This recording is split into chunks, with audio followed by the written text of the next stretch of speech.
The movie starts with a man called Ben, panicking as he falls down a ceiling into an old library. Ben then walks up to the main floor, but discovers he needs to solve a 4-number puzzle to open it. He moves one of the numbers, but suddenly the wall opposite the exit starts moving towards him, destroying everything in its path. Ben goes into a frantic search for clues around the room and tries more combinations on the door, but the wall doesn't stop moving. Having nowhere else to go and a broken stick in his leg, Ben is trapped between the two walls. But before we can see anything else, the movie transitions to 3 days earlier in Chicago, Illinois. We see a college student, Zoe, in a lecture hall. The professor then asks the class a question, but she's too shy to answer it. After class, her professor tells her that she needs to speak up more and challenges her to do something that would scare her during the Thanksgiving break. Zoe returns to her dorm room, but doesn't join the dorm party. The next morning, her roommate finds a package meant for Zoe outside their room. Inside the package was a note from her professor and a black puzzle box. The film transitions over to Jason, a big-shot stock trader who is currently on a call with a happy client. Later, he receives a package that has a note from the client and a black puzzle box, just like the one Zoe received. Next, we see Ben, a stock boy who works at a grocery store, where he's denied promotion by his boss. Just as his boss was about to leave for the day, he spots Ben's flask and tells him to stop drinking and go make new friends. This comment made Ben feel bad, and his boss apologized for it.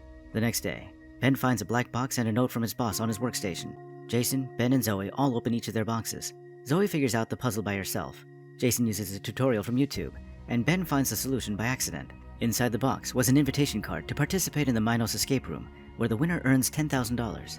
Outside the Minos building, we see Ben smoking shortly before a woman named Amanda enters the lobby. She gives the guard her phone and walks into the elevator just before a man named Danny joins her.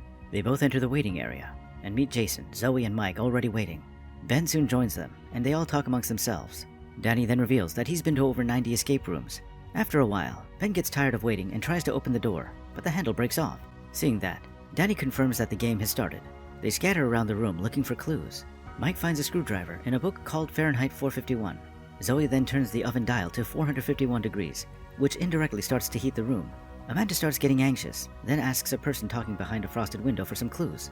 However, Zoe soon realizes that the voice was a recording. Ben removes a fire extinguisher from the wall, which turns up the heat in the room. Zoe pulls the pin and finds a key for the frosted window. They open the window and find a mannequin holding a phone inside. The phone rings and Jason answers it. The caller simply tells them to follow the rules, but when Jason hangs up, the room gets hotter. Amanda starts panicking. Zoe gives her a glass of water to cool her down. Zoe then spots a sign which says, "Use the coaster." She presses down on a coaster, which reveals an air duct. Zoe then realizes that all 6 coasters must be pressed down to keep the air duct open. Jason, Mike, and Amanda enter the duct while the others hold the coasters down. Zoe soon figures out that a full glass of water could hold them down. Amanda starts panicking in the duct, but Zoe calms her down while Ben and Danny fill up the glasses. They soon discover that they can only fill 5 glasses because Amanda drank one earlier. Ben brings out his flask and fills the last one. Both Danny and Ben enter the duct just before the room bursts into flames. The group is now in a log cabin. Everyone starts getting worried about the realism of the game, but Danny refuses to accept it. Jason opens the front door with the key he got earlier, but there's a second lock that requires 7 letters to open it. Mike sees the quote, "You'll go down in history," on the wall. They try the names of past presidents, but none of them open the lock. Ben soon notices that 9 antlers are mounted on the wall. He then flashes back to when he and his friends sang the Christmas song, "Rudolph the Red-Nosed Reindeer." He tells them to try Rudolph, and the lock opens. They all exit the cabin, which locks behind them. The group is now in a snowy clearing, where the ground is frozen water. A thermometer reads 30 degrees, but Zoe spots that the temperature was dropping. With limited time, the group searches for clues. Jason finds a locked door, while Amanda finds a boat with a jacket in it. Zoe also finds a carving on the boat. Amanda suggests that they'll have to take turns wearing the jacket, starting with Zoe. Later, Mike finds a fishing pole, and Ben spots a fishing hole in the ice. Zoe then wanders off with a compass, while the others try to find something with the fishing pole. She then finds a magnet, thanks to the compass, and rejoins the group. Jason tells her it's his turn to wear the jacket, and takes it from her. Ben walks away from the group to smoke, while the others use a magnet to pull up a metal frame from the hole. The frame was filled with a frozen solid block of ice with a key in it. They then ask Ben for his lighter because the block was too solid to break, so Ben throws it halfway across. Danny walks over to pick up the lighter, but the ice underneath him breaks and he falls into the water. Amanda wants to go after him, but Mike stops her, saying that she wouldn't make it back alive. Without the lighter, the group uses their body heat to melt the ice block by placing their hands on it. They manage to melt the block, but the key doesn't open the door. Soon, a door on the other side opens. They make a run for it, but the ice underneath them starts breaking, but luckily they all make it through. The next room looks like a bar, but everything in the room is bolted to the ceiling about 20 feet high. Mike notices that the 8-ball is missing from the pool table. Soon, the phone on the pool table rings. They answer it, and the voice tells them to watch their steps, just before a floor piece falls off, revealing a 15-story drop under the room. Everyone holds the wall, but Amanda climbs up the bar and finds a safe that requires a 4-digit number. Zoe notices a puzzle on the wall and climbs up to try to solve it. Ben and Mike join her, while Jason climbs on a platform next to a door missing a handle. Over time, the floor of the room starts falling, and eventually, Zoe solves the puzzle and gives Amanda the combination for the safe. Amanda opens the safe and collects the missing 8-ball, which would serve as the door handle. She puts it in her pocket and tries to make it across the room, but the ball falls off to the last remaining platform in the room. Amanda jumps down and throws the ball to Jason just before the floor falls off. She grabs and holds on to the hanging telephone cord, but before anyone could help her, the cord snaps and she falls to her death. The group enters the 4th room, and they all recognize the 6 hospital cubicles as replicas of hospital rooms that they were once in after their accidents. Zoe was the only survivor of a plane crash that killed her mother. Ben was the sole survivor of an accident that killed his friends. Mike was the only survivor of a mine cave-in that killed his brother, while Jason was the only survivor of a boat overturning in icy water. They later find files on Amanda and Danny, which suggests Amanda was the only survivor of a bomb blast in Iraq, while Danny was the sole survivor of a gas leak that killed his family. Zoe then realizes that the designers of the escape room wanted to know who the ultimate survivor would be among the 6 of them. Soon after, a TV turns on and begins a 5-minute countdown. The video displays an open heart surgery and says that they need to put their hearts into it. Zoe suggests they stop playing the game and starts destroying the cameras.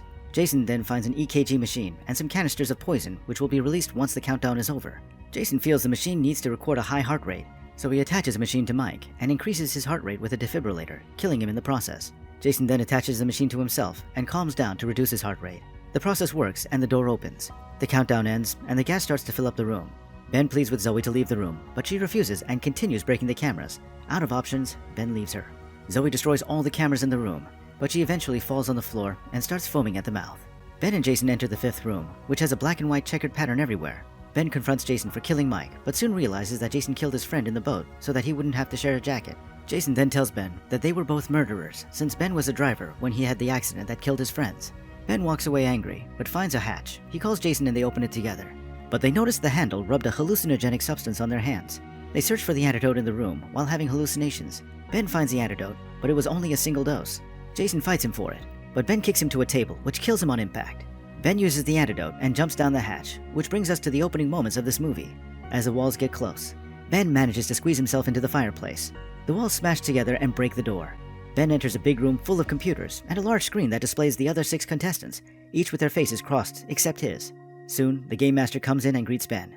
He explains to him what the game was about and the people involved. Elsewhere, 2 workers enter the hospital escape room to remove Mick and Zoe's bodies. They soon notice a breathing tube hanging from the ceiling, but before they can react, Zoe attacks them from behind with an IV stand. She knocks them out and takes their gun. Ben is about to leave when the game master tries to strangle him with a wire. The overhead screen then shows Ben, Zoe, and the game master as the contestants. Zoe shoots the game master but doesn't kill him.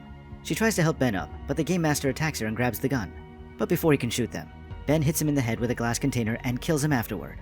The overhead screen then crosses out the game master's face and declares Ben and Zoe the winners. 6 months later, Ben and Zoe meet at a cafe.